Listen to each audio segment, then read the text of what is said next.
bravi, bravi, bravi, bravi, bravi, bravi, guagliù. Complimenti all'Inter per la vittoria per 2-1 e non è uno sfottò, no, perché sennò è lo sfottò il napoletano di merda. No.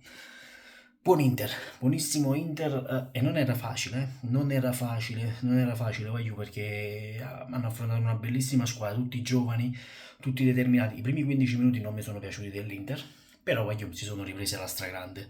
Il 2-1 è giusto, anzi, gli sta stretto a quest'Inter il 2-1, siamo seri, perché se finiva 4-1, l'Inter questa sera non aveva rubato nulla, anzi, ve l'ho detto, il 2-1 gli sta veramente stretto.